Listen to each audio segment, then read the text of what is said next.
will be reduced to a civil judgment, and the charge will be reduced to vehicle tampering under Virginia Code 18.2-146 with an all suspended sentence, and the other terms shall, as seen fit by the court. If you fail to successfully complete the requirements during this one-year probationary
some testimony that you would like to present to the judge about the loss of Christine in your life. I would. Please go Thank ahead. you. Again, my name is Danielle Hawker, and Christine Banfield is my younger sister. My family has publicly stayed silent since my sister's murder, except for a brief statement after the trial concluded. We chose to protect Christine and Valerie to prevent the media from contorting our words or create fodder for keyboard warriors. We were, however, not spared the media's attention. In the hours following Christine's murder, I received a call from a reporter masked in sympathy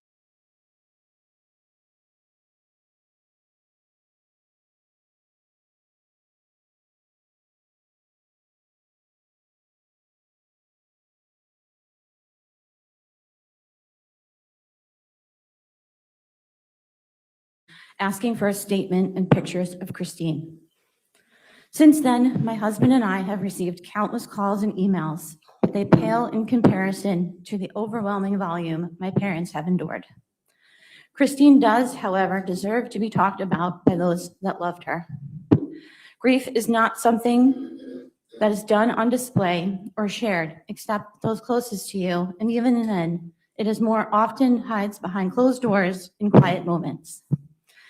Internally, I feel like a different person, like my identity has shifted in an unimaginable way. Part of who I was, who I still am, is a big sister. And in what seemed like seconds, it was taken from me, taken from us. While justice was served, it does not lift the grief or make more space for it. It will never bring Joseph Ryan back to his loved ones or Christine back to our family. In the 3 years since Christine's death, some days I feel like I'm living with a ticking time bomb waiting for it to explode. Fear and anxiety taking over, my mind telling my body that something else terrible is going to happen. I waited for answers, for more information. I was in a perpetual state of limbo. The daily messages I would receive with pictures of Valerie stopped and were replaced with calls from reporters wanting the next headline. The text Christine and I exchanged stopped. The evening call I would randomly get while she was driving home from work would never happen again. The trip I had booked to celebrate Valerie's 5th birthday the following month would not happen. Life as I knew it ended, yet I remained guilty for living and left without the one person who should have known me the longest, gone. When we were little, Christine and I would often get mistaken for twins. We were nearly 4 years apart, my baby sister, or my sissy, as I like to call her. We both had curly hair, but otherwise, I didn't understand what other people saw. When I look into a mirror, I sometimes see her first, my face replaced by hers, and in a flash, she's gone, and I'm left confused by my own reflection. She was her own person, never trying to be me, but always wanted to be by my side, and I hers. I don't remember much of my life before she was born. I have only a handful of memories that are more like looking at a picture. I do have a vivid memory of going to the baby doctor with my mom and Grammy, our maternal grandmother, who we also called Grammy Bird. Grammy would keep me entertained by walking around outside and picking flowers. During one appointment, I was stung by a bee and became upset, wanting my mom. Grammy brought me inside, where a baby monitor showed a dark, blurry image I couldn't understand. As she held me, my mom pointed to it and said it was the baby. At just about 4 years old, the same age as Valerie was when Christine was killed, I was excited to be a big sister. Once she was born, I became we. I haven't stopped saying we when I speak about my childhood after her death, except now when I do, it takes my breath away, a pause filled with love that has nowhere to go. We were each other's first friends, sleeping in each other's bedrooms, in sleeping bags on the floor or in tents in the den. I climbed in her crib several times and attempted a solo diaper change unsuccessfully. Our best friends were sisters. We would stay up late on Saturday nights, waiting for our dad to come home from his 4 p.m. to 12 a.m. shift, watch Saturday Night Live, and eat hot bagels he picked up on his way home. Our favorite show was Full House, and we would get in giggle fits at our grandparents' house for no reason. She would fall asleep anywhere, like a New Kids on the Block concert, or in a short car ride telling me to wake me up when we be there. She was obsessed with the Backstreet Boys, specifically Kevin from the Backstreet Boys. She loved them so much, she and her best friend camped outside a Rite Aid while the moms took turns sleeping in the car in a parking lot. This was the 90s. There was no internet, only a Ticketmaster at a drugstore. She loved Brad Pitt, Legends of the Brad Pitt, so much that if she had a boy, I was sure she would name him Tristan. Our childhood was spent at home, in our basement playroom. At friends' houses, we would call on our corded landline to see if they could come out and play. On family vacations, at our grandparents' houses in their pool, fishing on our dad or our grandfather's boats, crabbing off a dock with Grabby Bird, eating Entenmann's cakes and drinking coffee out of tiny cups at Lala Grandma and Grandpa's house, our paternal grandparents. We got our first haircuts from our paternal grandfather, a professional barber in our backyard, and he would give us Charms lollipops from his in-home barbershop and shove $5 in our hands as we left. We didn't have internet until high school and cell phones until college. We played outside catching tiny frogs, lightning bugs in jars, and used our imaginations to find fun anywhere. We had family traditions that mostly revolved around food, Italian food to be specific. In our house, we ate macaroni, not pasta, and sauce, not gravy. Holidays, birthdays, Sunday dinners, and countless big and small events were spent with our aunts and uncles. Our grandparents were a large part of our upbringing as they were ever present in our lives.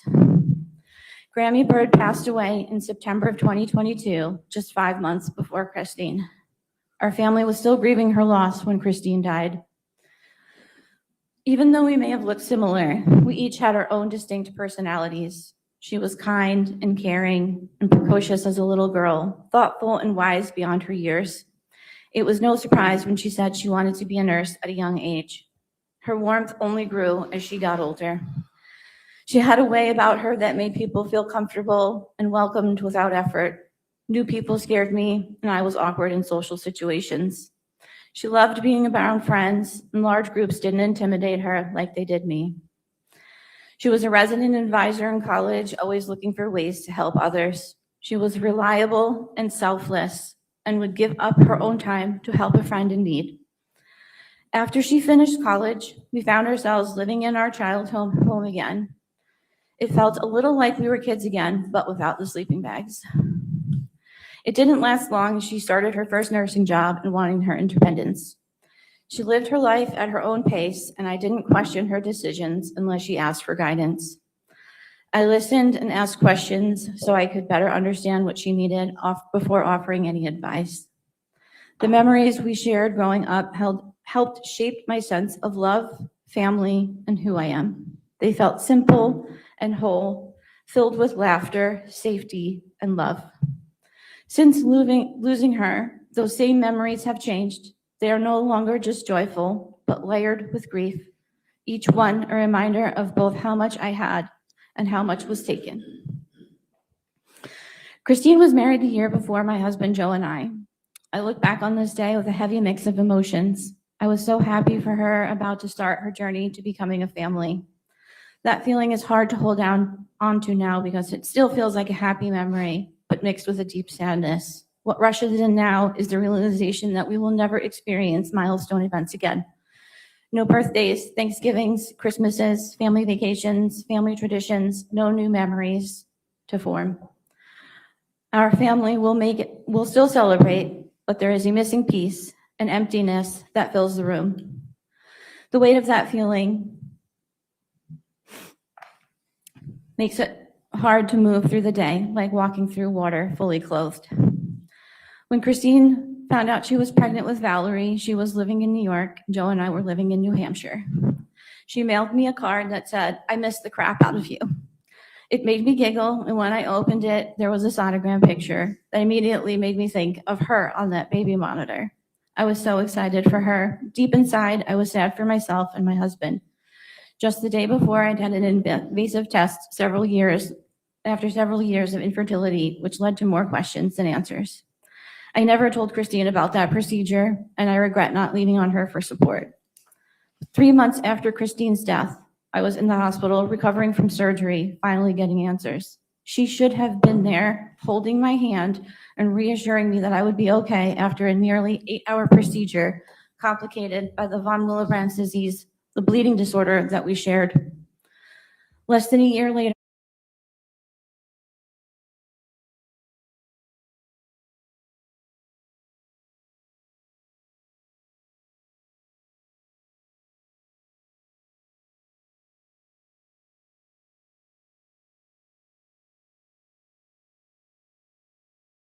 I faced another major surgery. I was terrified, not just of the procedure, but of the possibility of leaving my family behind after losing Christine.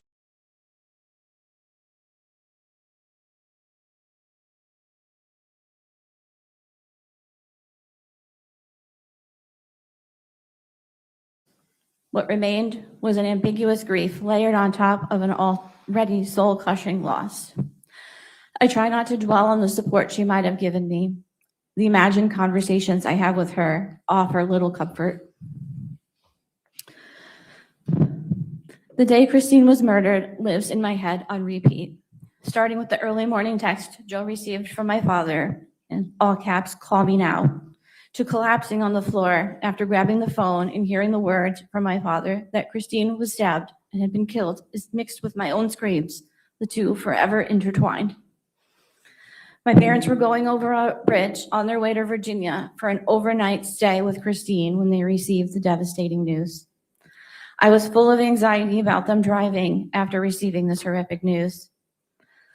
The plan Brendan carried out with Juliana needed unknowing participation from my parents to be sure that they would be home, or that she would be home from work. They would still have several more hours to drive while informing family of Christine's murder, hearing shock and expressions of grief repeatedly. No parent should have to make that phone call, but they did it again and again.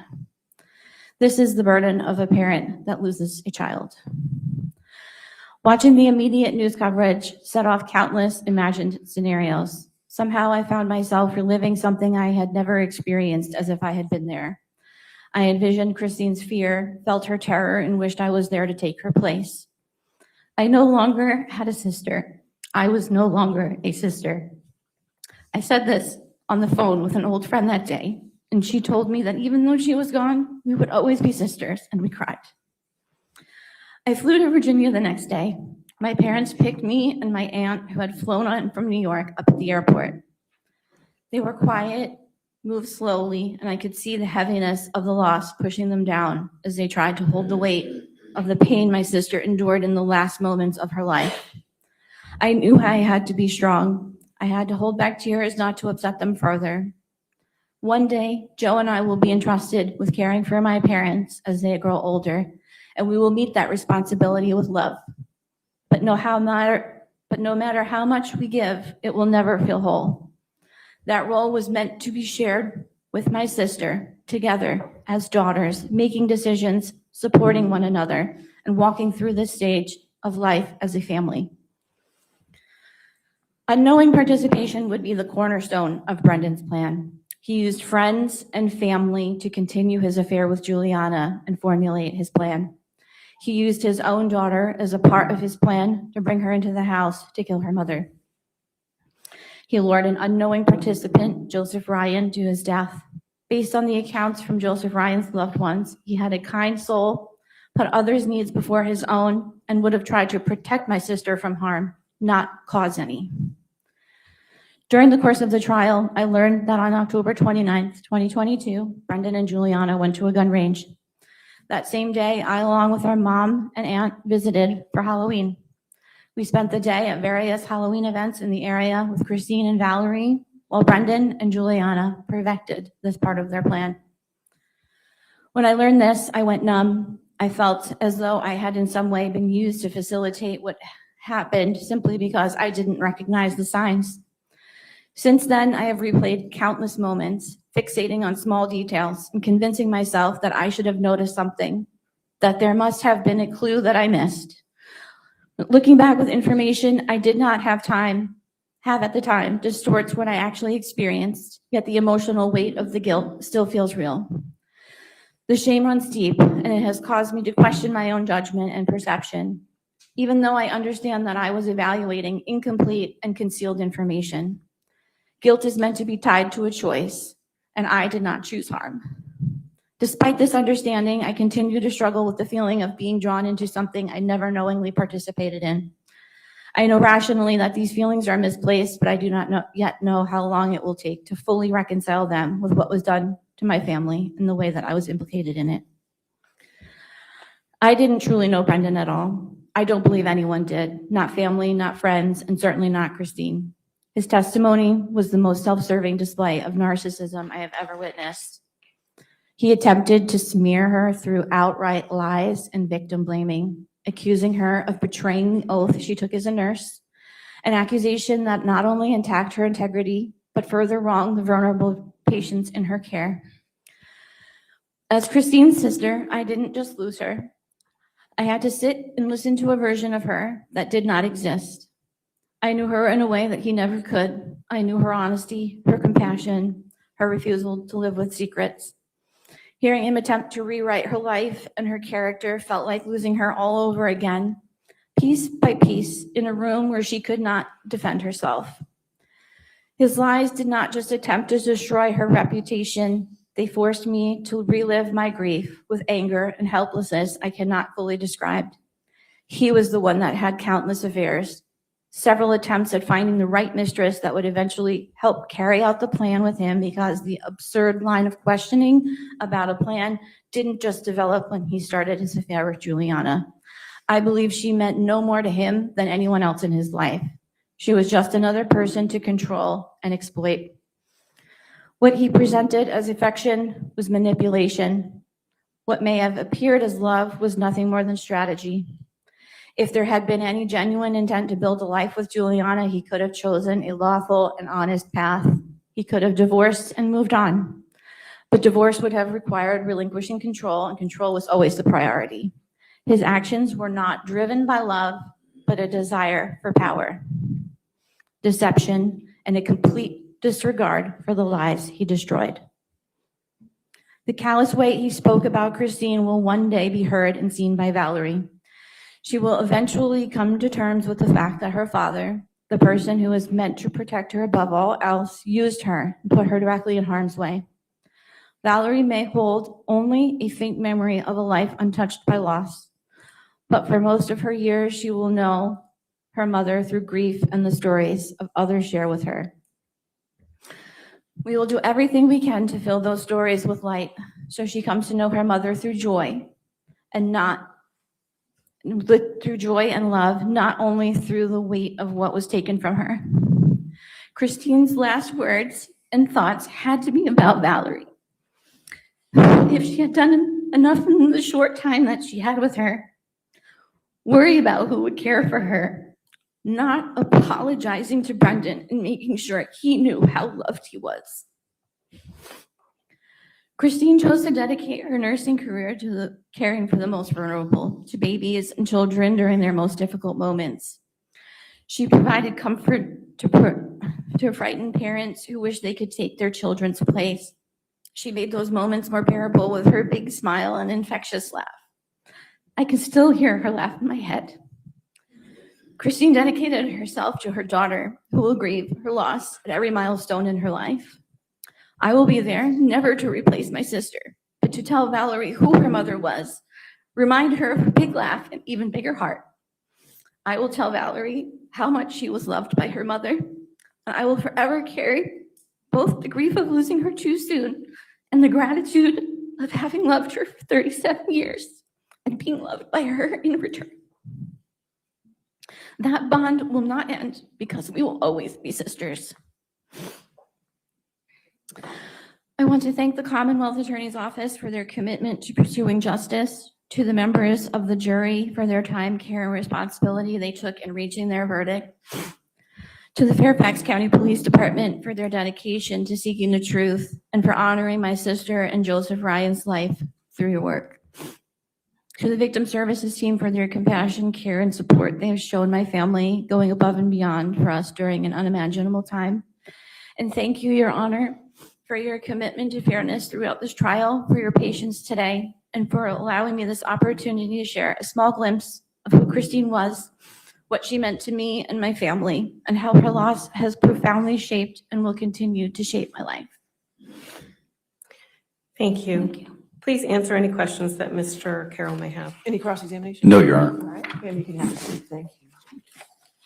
All right, your next witness. Judge, the next witness is going to be Deirdre Fisher, who is appearing virtually. All right, ma'am, can you hear us? Yes, I can. All right. Can you raise your right hand? Do you swear or affirm to tell the truth under penalty of law? Yes. Okay. Yes, ma'am. Thank you. Ms. Fisher, could you please state your name for the record in the court My name is Deirdre Maureen Fisher. and your relationship to Joseph Ryan? I was Joseph Ryan's mother. And do you have a statement that you would like to read describing the impact of Joe's loss in your life? I would, yes, thank you. Please go ahead. First, I'd like to say, I wish I could be present in court today, but for medical reasons, I have been unable to attend the trial. But in my stead, my sister Grace Fisher Littner is here and has been for the whole trial. And my cousin, Jan Gillis. So I thank them both for being here, for Joe and for myself. And I'd like to thank the Honorable Judge Penny S. Ascaritis and this courtroom for allowing me to give a victim statement today for my beloved son, Joseph Nathan Ryan. I would like to speak about the impact of losing Joe, his brutal murder, the trial, that the murder and cruel, false claim that Joe himself was a murderer. Most importantly, I want to speak about the type of man Joe was. When I had Joe, I was just 16. I did not have financial, legal, or physical ability to raise my son. Despite being discounted as his mother, I fought for the right to see him and prevailed as a loving part of his life. Joe became old enough by the age of 14 to pursue a closer relationship with me. He told me at one point I was the reason he learned how to love unconditionally. I spent holidays and vacations with Joe. He called me often. Our closeness spanned the rest of his lifetime. I was the last person he called the night before he was brutally murdered. He sent me a photo of himself that night. It was the last time I got to hear the word mom. I got a call about his murder 2 days after it occurred. As in life, in death, Joe was taken from me over and over again. The lead detective explained he had not been told I was Joe's mother.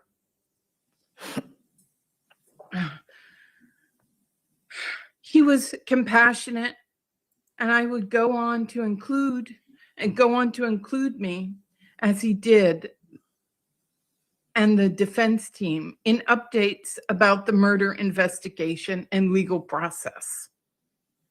When he gave me the horrible news that my baby had been murdered, taken from me again, I let out a primal scream.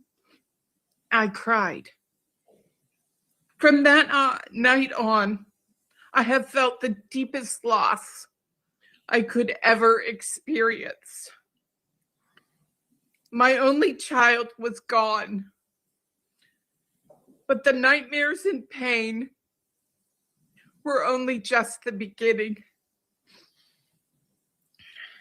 Over these more than 3 years since Joe's murder, my life has been filled with continued loss and with emotional and medical and financial trauma.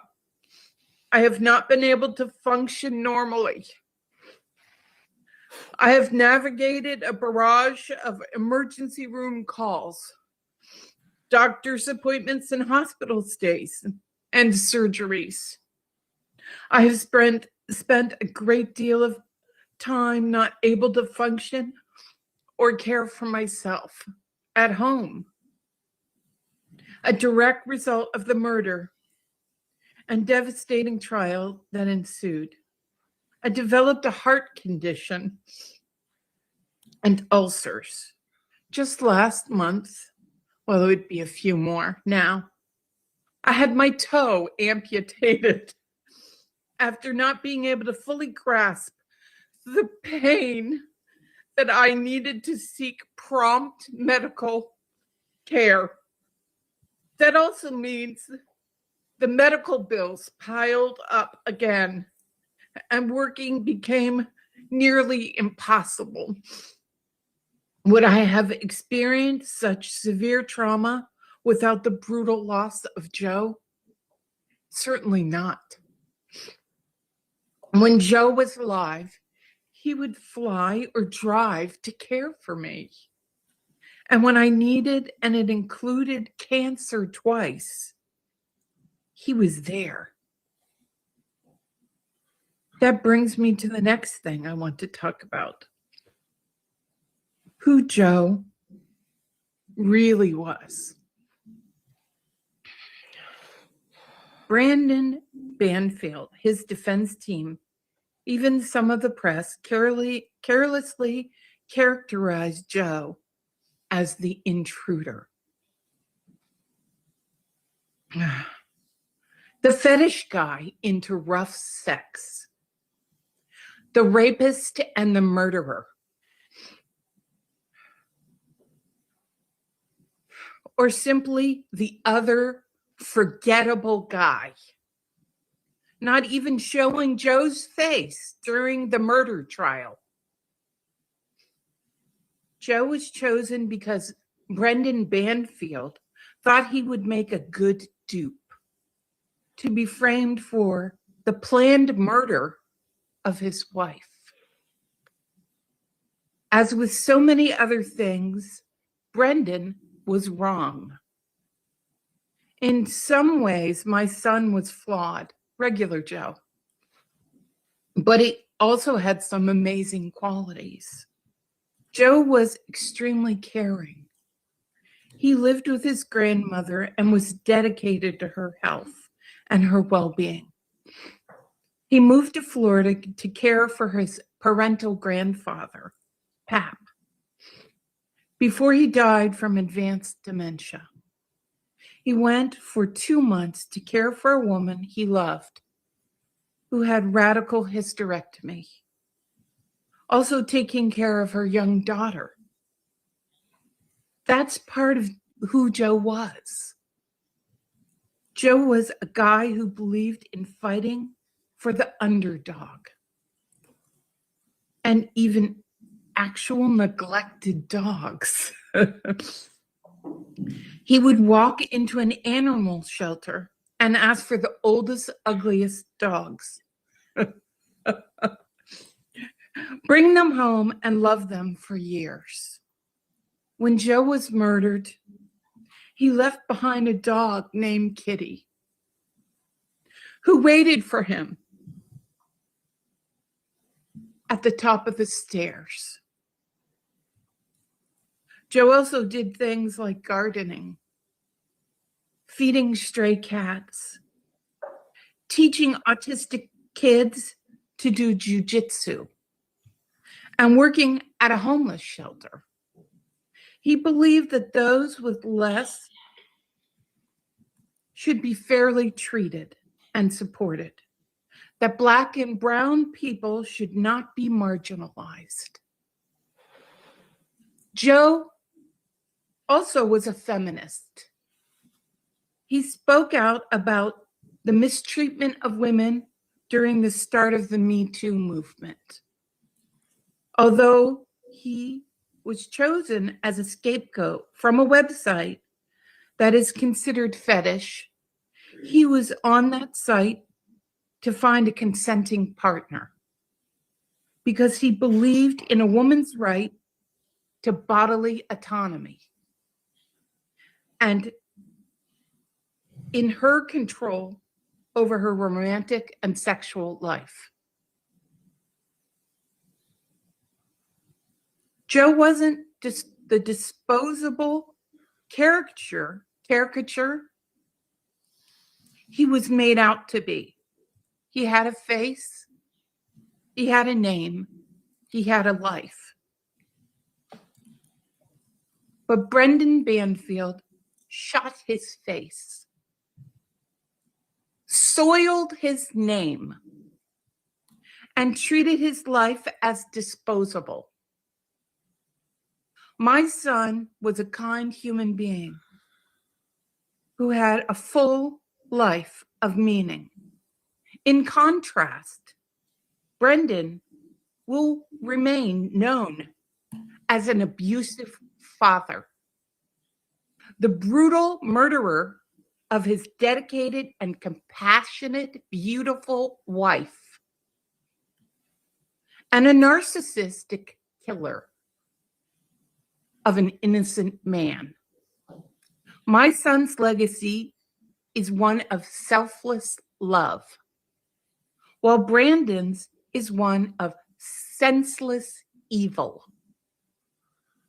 I have never directly spoken to Brendan, and I won't today. To me, he's nothing more than what I just said. But Joe, yes, Joe, was someone to me. He was my baby boy, my biggest supporter, and the man I think was pretty special and never forgettable. Thank you so much for letting me say this out loud and share some of my love for Joe and the loss I felt I will always feel. He was part of me, and I will never get that back. But I will choose to live in his fighting spirit and with his voice in my head. Be kind to yourself, Mom. Take better care of yourself, Mom. Love you, Mom. I won't forget you, Joe. I hear you now. Thank you.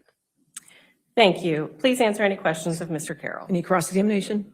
All right. No cross-examination. Thank you, Ms. Fisher. Your next witness? Thank you. Judge, the next witness that I have is Sangeeta Ryan. All right.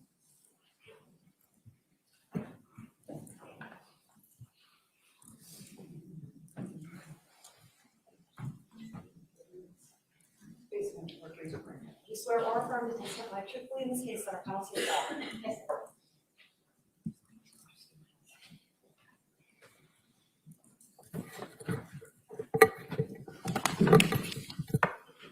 Good morning. Hi, my name is Sangeeta Ryan, and I am the aunt of the young man I met as a preschooler with a giant backpack and a tiny pink purse who was called Joey Nathan Ryan. And do you have some testimony to share about what the loss of Joe has meant to your family? I do. Please go ahead. Hello, Honorable Judge Ascarati, members of the Fairfax County team, members of the gallery, our family, Christine's family, friends, and members of the press. We are Joe's family. We're the people he loved, and we loved him. With the exception of speaking once at Ms. Perez Magalier's sentencing, we have remained silent since this tragedy devastated our family 3 years ago. Judge, we thank you for listening to our words back in February. We chose silence out of respect for law enforcement, for the Commonwealth, and for Christine's family, whose loss is beyond imagination. Christine was taken by the very person she trusted to build a life with and raise a child with. We also remained silent because Joe and Christine were not only taken from us on February 24th, 2023, but were repeatedly disrespected by the defendant's calculated lies. Let me be absolutely clear.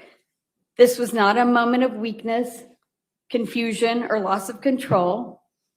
This was a deliberate, planned act carried out by someone who believed he could outsmart the system and escape accountability. And even after taking 2 lives, the defendant continued lying to investigators, lying to the court here, lying to his child and her family, and attempting to manipulate anyone who would listen. What we witnessed was not remorse. It was arrogance. It was a sustained effort to rewrite reality in order to protect himself. That matters because it shows exactly who he is. He didn't just take Joe and Christine from us. He tried to erase the truth of who they were. And in doing so, inflicted further harm on the people who loved them. This crime did not just take Joe's life.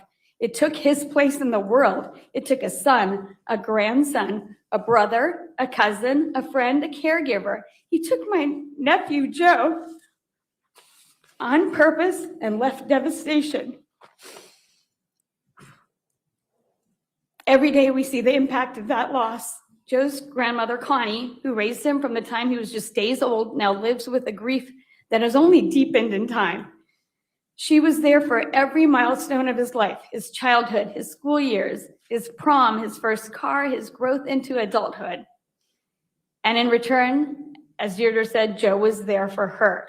He built his life around caring for his grandparents and making sure they were never alone. Since his passing, her health has declined. She's not here today. The absence of Joe is not abstract. It is constant, visible, and devastating. Joe was a kind and loving person. He was funny. He believed in the goodness of others. He was a friend, a caretaker, and someone who brought light into the lives of those around him. He is deeply loved. He's remembered. He mattered, and he still does. The only solace we hold on to is this: love endures.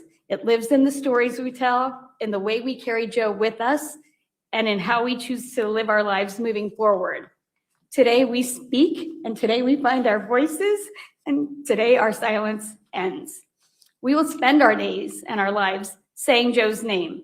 We will carry forward his kindness, his goofiness, his love, and his spirit. His absence will always be felt. His chair will remain empty at our gatherings, but his presence will never truly leave us. We do not forgive. This wasn't an accident. This was a calculated decision followed by a deliberate and ongoing attempt to evade responsibility and distort the truth. Today, we take back Joe and Christine's memory from the lies, from the manipulation, and from the man who thought he could control their story even after taking their lives. He no longer controls anything. We leave here with our heads high, not in silence, but with purpose. We will honor Joe and Christine by living with the same kindness and love that they gave so freely. Thank you for giving us the opportunity to be Joe's voice and Christine's voice. And thank you for the service, your service to the community, Judge Asgarati, as you approach your retirement.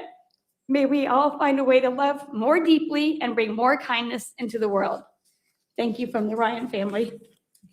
Thank you. Please answer any questions, Mr. Carroll. No cross-examination. All right, ma'am, you can have a seat. Thank you. All right. Your next witness? That was my last witness. All Judge. right, Commonwealth's evidence. Does the defense have any evidence? No, Your Honor. All right, argument? Yes, ma'am.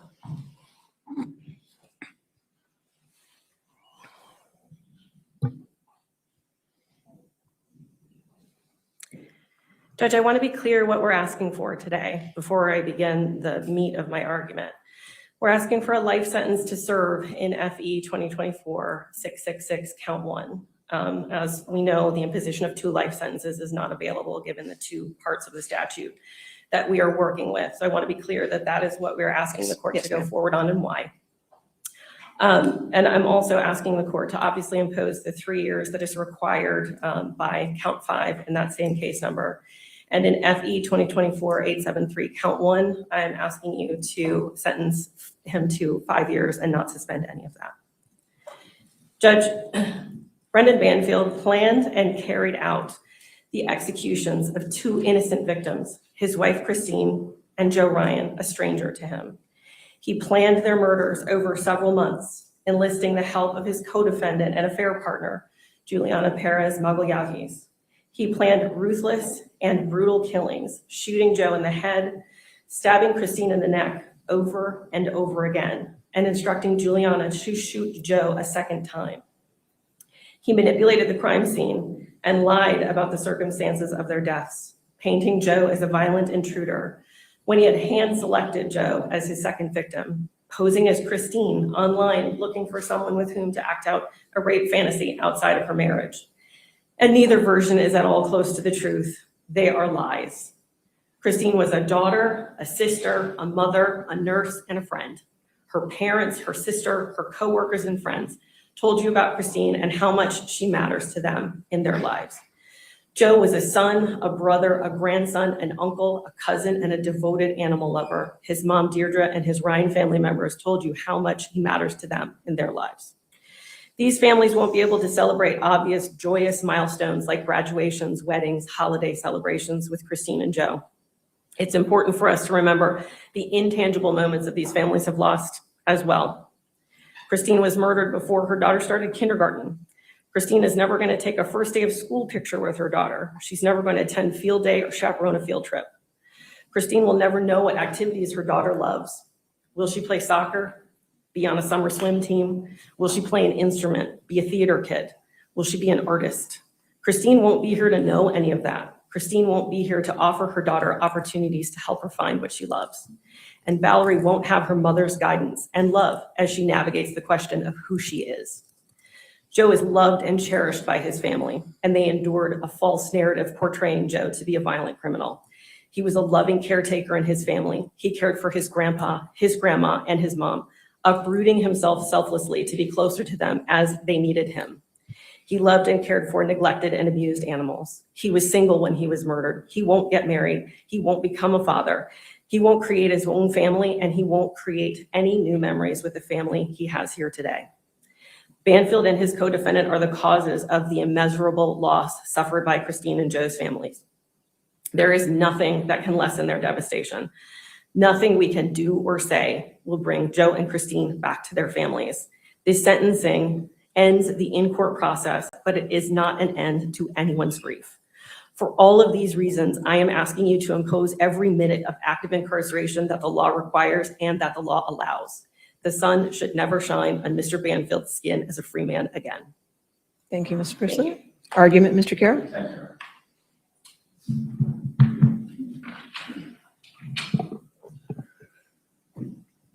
Your Honor, there's recognition on the part of the defense that the jury verdict leaves very little room for discretion, but there are some areas that I would like to argue with relating to the Commonwealth's argument as well as the narrative that's been presented. The Commonwealth pursued a theory of catfishing for years, Judge, while having the answers within their grasp with the digital forensics examiner. Behind the scenes, police officers were trying to change the expert opinion, and Detective Miller, to his credit, resisted. In fact, this executive summary that he testified to remained the same except for one new fact: the changed testimony of the co-defendant. Commonwealth made a significant effort to diminish the role that digital forensics plays in these and the other investigations. They never called their witness for the Commonwealth's case, and the strategy paid off because the jury saw this as credibility determination between the co-defendant and my client. That was a much easier question for them to answer instead of the difficulties of parsing through the digital evidence and other scientific evidence. By making it about credibility, there was no need to resolve such questions such as, if the co-defendant did not know how to log into the suspect accounts, who accessed Christine Banfield's laptop on at least 10 occasions when Brendan Banfield was nowhere near the home or the device in question?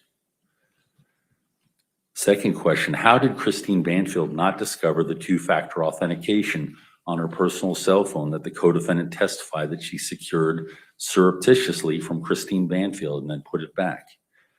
And finally, with regard to digital forensics, how was this plan, according to the co-defendant, executed on February 23rd, the night before the murder, with Christine's laptop, while within minutes Christine was accessing her work and also shopping? Those questions remain, Judge, and those were incumbent upon the jury to resolve. With regard to the bloodstain pattern analysis, by making the credibility of the co-defendant versus Brendan the issue, there was no need to resolve questions such as, why did Joe Ryan have an injury to his hand that would have held the knife? This was corroborated by the medical examiner. Why was Joe Ryan's DNA found under Christine Banfield's fingernails? Why was Brendan Banfield's DNA not present in any of the certificates of analysis of relevance, and why were there no fingerprints of Brendan Banfield? With clear evidence that Joe Ryan supplied the knife, why was it not considered that Joe's DNA was at the juncture of the blade of the knife and the handle, and that Brendan Banfield's was not present on that item? Why was it not considered that Joe Ryan hit Brendan on his back after being shot, and the blood analysis shows it was Christine Banfield's blood, indicative of Christine bleeding at the hands of Joe Ryan? And ultimately, Judge, why did we not hear from the Fairfax PD regarding who Joe Ryan was or other officers in terms of the Commonwealth's case? The co-defendant, even in her testimony and numerous times before that, indicated that she never saw Brendan touch Joe Ryan's body. Your Honor, the jury has spoken, and we must live with the finding, and my client is prepared to be sentenced while these and many other questions remain. Thank you. All right, thank you, Mr. Kerr. All right, Mr. Banfield, if you could stand, sir.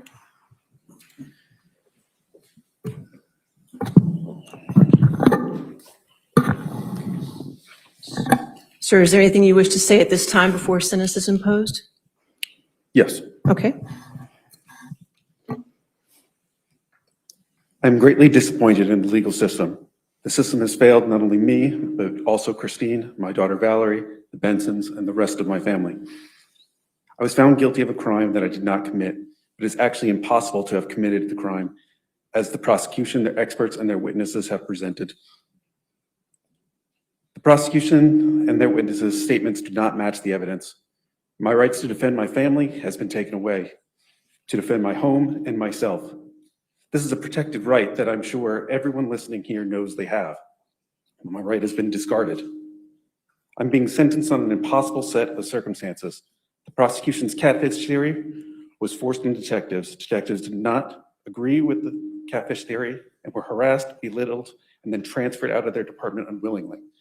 3 different digital forensic experts agreed there was no catfish. This includes Fairfax Detective Miller, their expert. This is a quote from his report. The event spanned over a 46-day period from 1/9/23 to 2/24/23. There's no indication that Christine lost control of her devices during that time. Christine is also active with these related specificialities to her during and around the relevant times. Christine also has a pattern of being active on her devices during the relevant times over the year leading up to the period. This will include consistent email and browser activity between the hours of 2300 and 100 hours. Although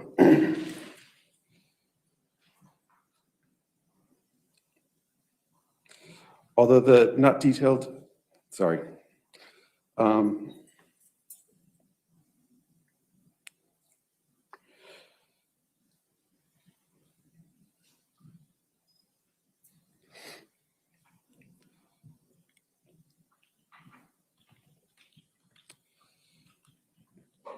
Detective Miller's report was sent for independent review to the University of Alabama for peer review. This is a best practice declared for digital forensics. Holly Kennedy of the University of Alabama agreed with Detective Miller's process and finding that there was no loss of device, no loss of dominion and control during this time. When Juliana was questioned about the details of the case, she was unable to verify or remember the information. Juliana did not know the password to Christine's phone, the laptop, the email account, the Telegram, or the FetLife accounts. She did not even know the name of the email account. How could she have accessed it without any of that information? Juliana claimed that she wrote messages but could not identify a single message that she wrote. Juliana said that the Gmail was created on the laptop when it was created on the phone, then said that I deleted the two-factor authentication, which was never deleted, never hidden, was still there.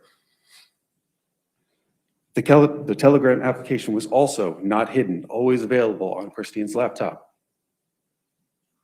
It was never uninstalled and reinstalled and was always available. When Juliana was questioned about the email account, this is her quote: "I was not the one logging in. It was Brendan who accessed the email." The question was then restated and resent and said again, and this is her second quote: "I was not the one logging in." The email account was accessed approximately 10 times while I was not home. This includes when I was in Maryland at FLETC, a secure government facility that required an appointment and ID verification to enter. If Juliana did not enter these email accounts, but they were still logged in, there's only one other person that could access these accounts, and that is Christine. There are also two instances where neither Juliana or I were home with the logins. This includes the morning of 2/24, when I had left for work and was seen on video at McDonald's, and Juliana had left the house. Her movements were tracked and verified by GPS. Her phone logged that she was parked in the cul-de-sac, and her Apple Watch had logged her steps leaving the home.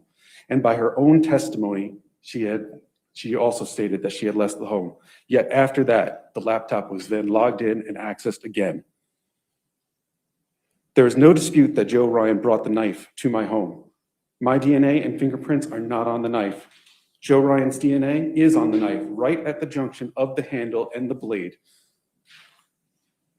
The DNA is right where you would expect it to be for someone who is forcefully using the knife. This is further verified by the injury that is on Joe's thumb in his hand. The medical examiner verified the injury on Joe's thumb could be caused by the knife. There are no injuries to my hands, nothing to indicate I ever held the knife. Joe's DNA is also under Joe Ryan's fingernails. Sorry, Joe's DNA is also under Christine's fingernails, indicating that she tried to fight him off. Joe Ryan's hands have a mixture of Joe's and Christine's DNA. When he got back up and struck me in the back, it was transferred to the back of my jacket. Juliana's original statement on 2/24 stated that I never touched Joe. She repeated this both again in both of her proffers and at trial. The prosecution has repeatedly said that I manipulated the scene and moved Joe Ryan. I never left Christine's side. I only tried to render aid to her. Juliana said that I poured blood on Joe. This does not match the findings of the medical examiner or the blood spatter expert, who described that these were transfers and were not as droplets. Christine obtained tickets to the zoo and sent them to Juliana. There was no prompting for this. Christine wrote the zoo on the calendar and in Juliana's schedule. Only Christine could have planned the meeting on 2/24. The meeting of Christine and Joe was confirmed over a week prior, but only Christine could have chosen 2/24 because she was scheduled to work. No one else would know that this day would be available. On 2/24, she had only requested off from work on February 23rd and had not informed anybody else that she was off until then. The Fairfax County Police Department never truly looked into Joe Ryan. No search warrant was ever conducted at Joe's residence. Only 2 women were interviewed about their relationship with Joe, and both found that they were very uncomfortable with him. Both chose not to see him again. One was so uncomfortable that she went to her therapist the next day. These are her quotes. She felt so out of place, and that it was dirty, and that he was uncomfortable towards her. I believe only one of Joe's friends was also interviewed. He stated that in a confrontation, Joe would choke or strangle somebody. This matches Joe's social media profile, saying that he studied neck snapping at Harvard. And to add to that, where was Christine stabbed? In the neck, which Joe seems to have a fondness for. These things are some of quotes from other people, not from me. Joe had previously also cut another woman. It's in his own messages, in his own words, that he was attracted to that.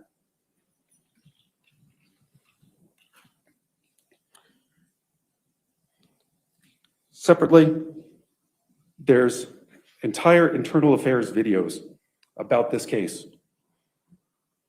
So either Detective Bryant or Lieutenant Giacchio is lying based on what they said at trial, because Lieutenant Giacchio denied saying that Juliana was arrested as an innocent. Meanwhile, Detective Bryant said that was brought up to him by Giacchio in his internal affairs video. Both of them are under oath. So one of them would be committing a Giglio violation. Also, Detective Nielsen stated that Juliana was arrested to get her to flip, and there was no other reason provided.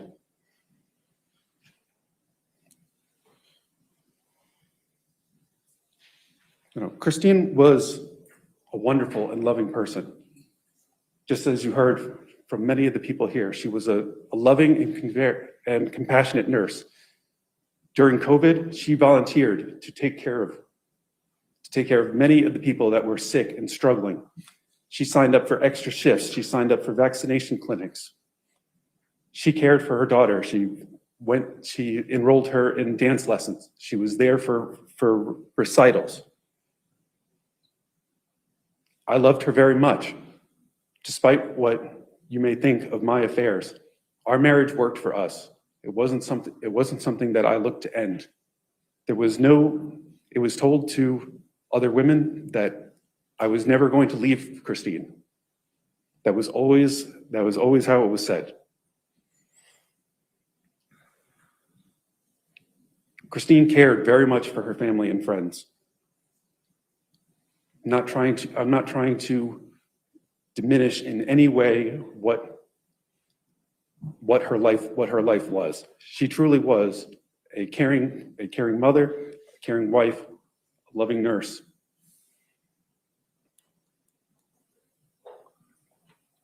But I am not responsible for her death. This is not a knife that I ever held in my hand, and I never stabbed her. Thank you. All right. Mr. Banfield, a jury of your peers, after hearing all the evidence, has found you guilty of count 1 of the indictment 2024-666, aggravated murder of 2 people in the same act or transaction. They found you guilty of count 4 of 2024-666, aggravated murder of 2 people within a 3-year period, count 5 of 2024-666, use of a firearm in the commission of a felony, and count 1 of 2024-873, child endangerment. In accordance with Virginia law, although you have been found guilty of 2 counts of aggravated murder, the court can only sentence you on 1 count of aggravated murder, which will be count 1 of 2024-666. The statute requires a sentence of life imprisonment on this count, which is now the highest penalty one can receive in the Commonwealth of Virginia. This exact statute was our capital murder statute until Virginia abolished capital punishment in 2021. You should understand you were found guilty of crimes that 5 short years ago would have carried a sentence of death. That reflects the severity of your crimes and your actions. Life in prison is a punishment reserved for a very small number of individuals. Those whom the community has determined should never walk free again. It is a harsh sentence, but in this case, it is a justified one. In the 18 years I've been on the bench, I have seen hundreds of defendants appear before me, and I have had the arduous task of sentencing these individuals. In the vast majority of these cases, people made mistakes, were struggling with substance use disorders, or acting in anger, choosing violence in a moment that changed everything. They were not inherently bad people, but they made terrible decisions and suffered the consequences. Sentencing in those cases is difficult. It weighs on me, often long after the hearing is over. Only 2 times prior to today have I encountered something different in my courtroom. 2 individuals that carried no remorse, calculated, and planned their violent crimes and left many victims and devastation in their path. As I listen to the evidence in this case and listen to your testimony, it is apparent that I am once again looking at that same kind of evil. The disregard of the life of your wife, someone you supposedly loved, is almost unfathomable. Scheming for months, a master plan involving so many moving parts, including deception and manipulation, luring a completely innocent man into your deadly trap, continuing on after the murders without a care, and not once thinking of the impact on Christine's daughter, the unspoken tragic victim of your behavior. You did not just take her mother from her, you placed her in the middle of the horror you created. She is young now, but one day she will understand your true self, and she will understand what you took from her, which is everything. The loss of her mother, who will never be a part of her life as she grows, the loss of her family, and the security she lived under. All of this is lost based on your calculated and selfish behavior. It is impossible to comprehend what Joseph Ryan experienced, seeing you enter the room, being shot in the head, blinded, hearing you instruct the co-defendant to shoot him again. And Christine, to imagine her final thoughts as she initially thought you were there to save her from what she thought was a brutal attack. And then to see you over her stabbing her again and again with a knife in her neck. Her final realization that this was all you're doing. And in her final moments, thinking of her daughter. The sentence I impose today reflects not only the law, but the judgment of the community. The jury did not find you credible on the stand. To testify as you did shows the court that you still think that you are the smartest person in the room. One would hope that someday you will become tortured by what you have done to Christine, Joe, Christine's daughter, and their families. But nothing I have seen suggests that you will. The level of cruelty, calculation, and inhumanity in this case reflects something far deeper than anger or impulse. It reflects evil, which is why I carry no burden and find no hesitation in sentencing you to life. On count 1 of 2024-666 aggravated murder, I sentence you to life in the penitentiary for the rest of your natural life without the possibility of parole, without good conduct allowances, or any earned sentence credits or conditional release. On count 5 of 2024-666, use of a firearm in the commission of a felony, I sentence you to 3 years in the penitentiary, which is a mandatory term and cannot be suspended. Since it is required by statute, an additional 6 months is ordered and suspended for post-release probation, which is a nullity in this case, but is required to be part of the sentence.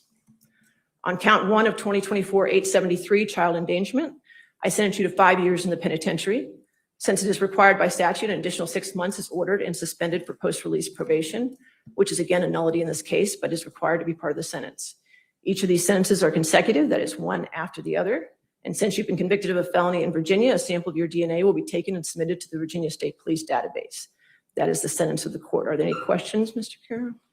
Any questions? No, Your Honor, but the Commonwealth does have one additional request, if I may. Yes, ma'am. The Commonwealth is asking that a condition of the sentence be that the defendant have no contact with his daughter, Valerie. This is at the request of her guardian ad litem, her therapist, and her counsel. I understand, but I'm not doing any probation, so how can I do a no contact order? Judge, I think with the 6 months of post-release, same action, even though there is no likelihood of those 6 months ever being imposed, they are suspended on the condition as required by statute. This condition would operate similarly. But that would only work for those sentences, correct? That is correct. I mean, I can't order him no contact if I'm giving him life in prison. Understood, Judge. I'm making the request. All right, I just Thank you. deny that request. Thank you. All right, Mr. Banfield, you have the right to appeal a decision of this court. You must note your appeal within 30 days of the final order of this case. It is my understanding that Mr. Carroll will not represent you on appeal. Is that correct, Mr. Carroll? All right. So, sir, Mr. Banfield, do you wish to hire your own attorney or have the court appoint you an attorney? Hasn't been decided. I'll go ahead and appoint an attorney for you now. If later on you decide to hire your own attorney, you can do that. Okay, sir? Sure. All right. Since Mr. Carroll told me of his intentions in advance, my clerk was able to find an appellate court-appointed attorney who is willing and able to take your case. So the court appoints Brandon Sloan as your appellate attorney. The court ordered transcripts of the trial back in May, so those should be available now for your attorney to review. So there should be no delay in your appeal, okay? Mr. Sloan, I'm sure will come see you in the next few days. All right, sir? Yes. All right, is there anything further in this matter? All right, you're a man of the custody of the sheriff. Thank you. And Ms. Gill, I'm going to take a 10-minute recess and I'll come back and finish the rest of the sentencing docket, okay? All right, anything further, Ms. Sands? No? All right, court will be in recess.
Hello, everybody.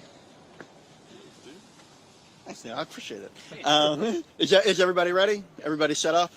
Okay, fantastic. Thank you all for being here.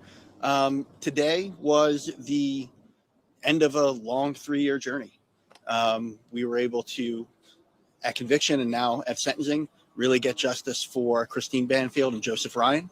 And I think what you saw today was the only appropriate sentence in this case, which is that Brendan Banfield is going to spend the rest of his life in prison. That's what we sought after when we brought these charges. We thought that was the appropriate sentence. That's what he got. I mean, you were all in the courtroom.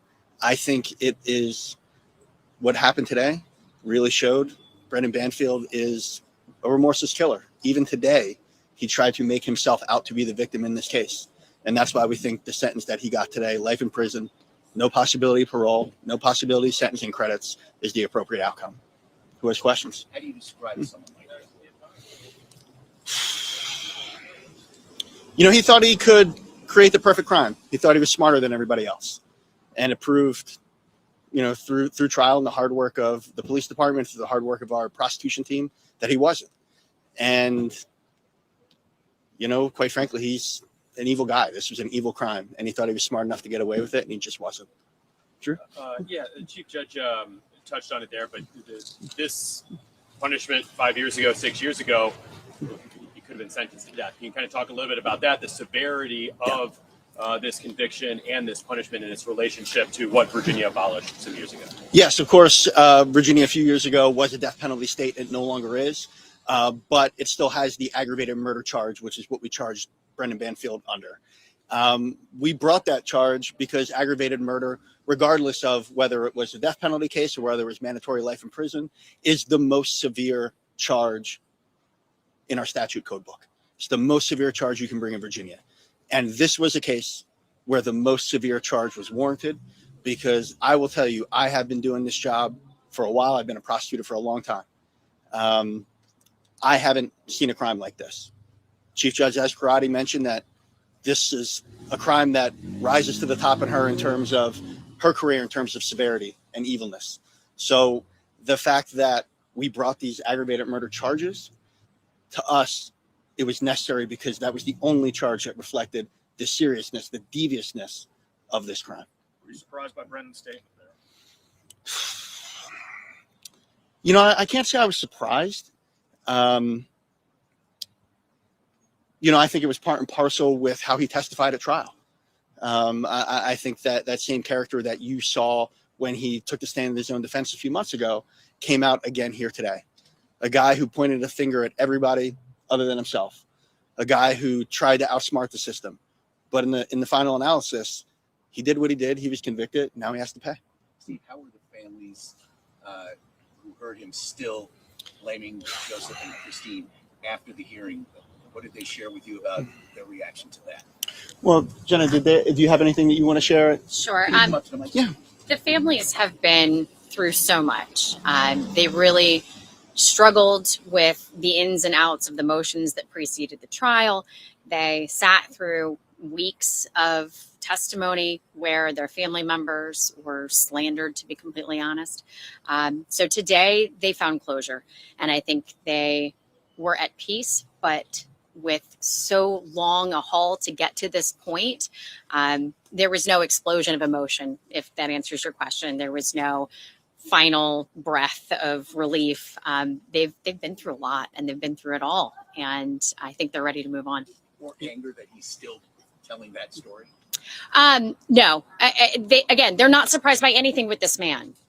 There was nothing that he has done at any point in this process that made sense or that showed the remorse that they expected to be shown. So no, today was just more Brendan Banfield being Brendan Banfield. And I think to Jenna's point, we see that in these types of cases. The process is long, and victims of crimes like this suffer so much that, you know, oftentimes a conviction or even a severe sentence can never make these individuals whole, right? You know, we do our best to do justice, but the only true justice would be if Christine Banfield and Joseph Ryan were still among us today. So I always feel that for victims of crimes like these, the journey towards healing is long, but we hope that this is another step in that, because these folks were wrong. They went through so much, and they deserve to be able to heal. Can I ask one more thing? You, Jenna or Steve? At the end, you were asking for no contact Yeah. with the daughter. The judge seemed to think, well, he's going to be in for prison for life. Did you not want him being able to write her or her to go visit him? That was actually a request from the victim's family. And quite frankly, they had been through so much that we wanted to ask, that we wanted to at least ask the judge for something that would help give them closure. We're not surprised by the judge's ruling, but we felt that it was only right to ask. And was that what you were asking for, that he not write Yes. at any point, now? Or, yeah. Yes, I think the family wants Brenda's daughter to be able to grow up as normally as possible. Obviously, this is a abnormal situation, but she's a young girl who has her whole life ahead of her, and she has people that are around her that care about her, and they just want to give her the best opportunity to heal and continue on with her life. Is she still living with his family, though? Well, I don't want to get too much into the. I don't want to get too much into the custody battle. I'd like to keep it to the criminal charge, because, quite frankly, I don't want to step into a family drama that could be painful, particularly when the person at issue is, quite frankly, a little girl. Can you speak to the next step? Sounds like he's going to appeal. Of course. We're not surprised that he would appeal. As a matter of fact, pretty much any case like this has an appeal. What'll happen is he has his time to appeal. Appellate counsel was assigned, and the Attorney General's office will be handling criminal appeals as per Virginia code. But quite frankly, you all saw the case. You all saw the evidence. We feel confident that the police did a wonderful investigation, that we put forward a very, very strong case. We already heard yesterday the defense make these arguments to overturn the conviction. They were rejected roundly by the judge, and we expect to prevail at appeal as well. Are there sometimes disputes within an investigation of what the evidence actually shows and proves? So is this not uncommon? Well, to be honest, I think in this case, a lot of that was really blown out of proportion. I think what you have typically, as somebody who obviously has been involved in a lot of investigations, is you start wide, and as you get more things, you're testing theories, right? So essentially, it is not that there were disagreements. It's just that as you get forward, as more doors close, you hone in. But the last thing that anybody wants a police department to do or prosecutors to do is immediately hone in on one theory before all the evidence is in, right? So I think what happened in this case is normal investigatory procedure tried to get blown out of proportion as part of a defense strategy, which, fair play to them. When you're a defense attorney and you're on trial, you're doing everything that you can for your client, who is the defendant. But what we saw here is what you would see in any big high profile case. Thank you. Yeah. If I may ask Yeah. an unrelated question, just your response to the congressional letter being sent to your office. Yeah, it is. I got to tell you, it is amazing to me that Congress doesn't have anything better to do than harass the people in charge of the justice system of the country's safest large jurisdiction, bar none. And quite frankly, let's be honest, this isn't even about my office or Fairfax County. This committee, if you've taken a look at what they've done over the last month or so, they have sent these letters and tried to harass the leaders of justice systems all around cities and counties that are led by Democrats. In my view, it's because there's a election coming up in a couple of months, and Republicans on that congressional committee, they think that they're going to save their majority by trying to stir up panic about immigrants and about crime. But I will tell you this: if the members of those committee, the House Judiciary Committee, if the Republican members of that committee actually cared about public safety, they would let local prosecutors, local police, local sheriffs, local judges do their job and not have to waste time responding to political nonsense from DC. That's what I think of that letter. Anything else? All right. Thank you all for being here. I really appreciate it. Thanks. Thanks. Yeah, you too. Step on by. Tell us where. Yeah, right.